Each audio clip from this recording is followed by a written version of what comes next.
Did I do it? Hey, sorry. Totally got cut off because I had too much stuff on my iPad. But we wanted to do this video in parts anyway, so that first part was already like 11 minutes. So. Part 2. So the third question is, if you had to, and I guess this is, well, I guess you could answer it if you're pre-op as well. But the question is, if you had one negative thing to say about surgery, what would it be? So I don't know. So you can answer that however you see fit. What do you think the negative thing about surgery might be, or what you might? I think it would be what you girls had said about the loose skin. Mm-hmm. That would be probably the only negative thing I could think of. How about you, Jen? I don't, at this point in life, see any negatives. It all looks positive to me. Despite the loose skin and despite the, potential vulnerabilities or the potential, became a righteous bitch or, anything. And it have become, are already. But yeah, no, I see it all as positive. Really, at the end of the day, I'll be healthy. So despite all of that, it's worth it. Yeah. Yeah. Yeah, because, you hear other people talk about all these complications that they have after surgery, but, I mean, I've been lucky not to have any complications, other than not being able to get all my food sometimes. But so many people say that they would do it again in a heartbeat, no matter how many complications they have, because you're trying to better your life, right? And so far it's working, especially for me and for these girls, and soon for Jen and Sue. And yeah, so I really don't see any negative in this whole journey. Good. The negative is having to pass on the ice cream and the brownies and the... I was waiting for somebody to say that. That's not a negative. The delicious, ooey gooey, chocolatey goodness, but then you can turn that negative into... You could turn that frown upside down because there are a lot of sugar-free products, which is why we went to the States today. Yep. And, a couple of us got some sugar-free chocolate syrup, which... You did? Oh, yes, we did. It was not chocolate syrup, it was hot fudge. Yeah, I didn't get any either, I didn't get any of that. So, I didn't see that. I mean, there are things that you can do, and cheesecake, and, I mean, there's things that you can do to get that sweet, but, I mean, when we went to dinner and the table next to us ordered something really gooey and delicious, I had to almost leave because I was going to take We did leave. We left. I was going to take a spoon and help myself, and that would have been bad for everybody, so... having to give up in some cases some of the foods that you really do adore can be challenging, but it's a good challenging because you learn, or I have learned, I'll speak for myself, I have learned that I am powerful enough to walk away from it, and I am strong enough to do something that I couldn't do on my own before, and now I can walk away from something that I couldn't before. I may still caress the box of Flakies at the store, but I don't take them home. So that's my negative. Sarah? I kind of agree. I mean, there's nothing that I would say was negative, especially about the surgery itself. There's some pain, there's some discomfort, whatever. You move on. I mean, I've had 2 children. I had C-sections with both my kids. I wouldn't call that a pleasant experience. I was in pain for longer with those than I was with this surgery, but I got 2 beautiful children out of it, and I feel the same way about this.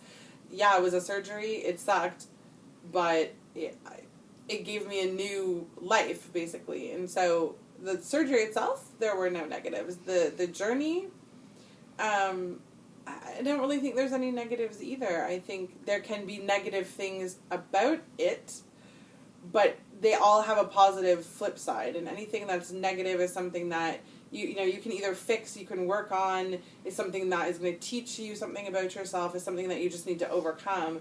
But for me, at this point, I don't really feel like there's really any negatives about having surgery. If someone said to me, would you do it again? The answer is yes. Would you recommend it to someone else? The answer conditionally is yes. I think that mental preparation is really important. You need to be ready to have surgery, absolutely. But yeah, I would do it again. I would recommend it to other people. There's really nothing that I feel is a lingering negative thing about having had weight loss surgery. So, next question. I think this was Michael May's question.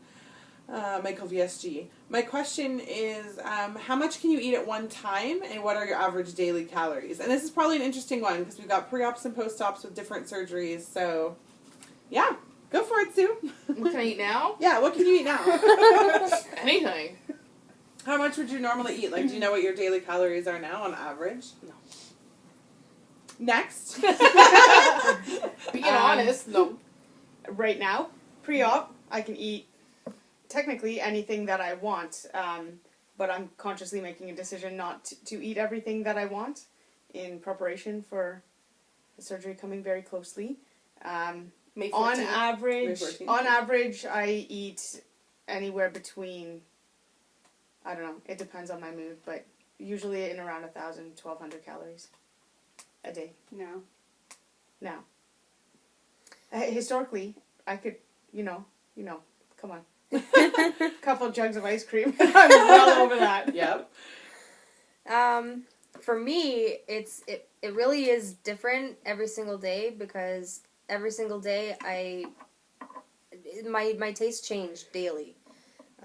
So I on average about between 700 and 750 calories a day, plus all my water and all my vitamins and everything that I need.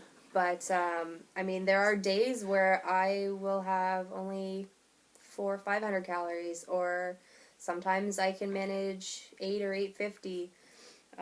I try to stay between 700 and 800, but it just doesn't always happen that way. But yeah, what was the other part of the question? How much can you eat at one time? So yeah. Goodness.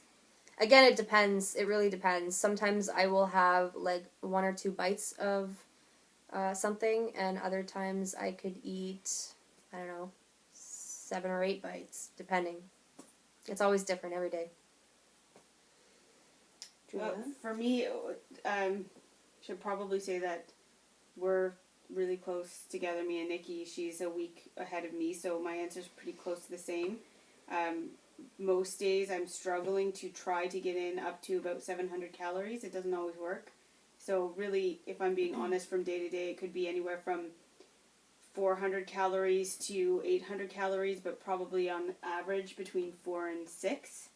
And when I creep up to 8, I start to get panic attacks, which I have to kind of work on, because that's a little ridiculous. But and it depends on what I'm eating, so I can eat anywhere from like a bite or two to sometimes a little over half a cup. I don't think there's anything that I've eaten that could accumulate to more than half a cup. There are some things that couldn't be measured properly, but like slider foods go down a lot easier. Things like chili and that kind of stuff, I can eat a bigger quantity of that than if I'm having, say, some kind of steak or beef or chicken or something like that. So quantity-wise, I would say probably maximum half a cup. So quantity-wise, I'm probably about the same as you guys. I have, from all accounts, I'm 4.5 months out from VSG, vertical sleeve gastrectomy surgery, so different from these guys who have all either had or will be having RNY, probably anyway. From what I can tell from other people, I think that I have a very restricted or tight, small sleeve. I still have a lot of restriction. It varies from day to day as well, just like you guys said. Some days I can eat more than others. If we're talking about like a dense protein, like a chicken or beef or fish or something like that, the very most I could even dream of getting in is about 3 ounces. On a good day, it's usually about 2 to 2.5. As an overall meal, again, I probably can't really get in more than 3 to 4 ounces at the very most. That's really pushing it. Something that's a soft food, so like a yogurt or something like that, I could probably do 6 ounces at the most. But generally speaking, I still can only eat very small quantities, and it does vary. Calorie-wise, I am, at this point, usually trying to be between about 650 and 725. I do kind of feel that anxiety when I see that 7 in front of my daily caloric intake. But, as I get further out, as I'm working out more and burning more calories, I feel like I can take in a few more calories to try and get in, enough fuel, obviously, for my body to use. So that's where I'm at, about 4.5 months out. We're at 10 minutes. Shall we stop and do another? Yes, let's stop and do part 3 coming up.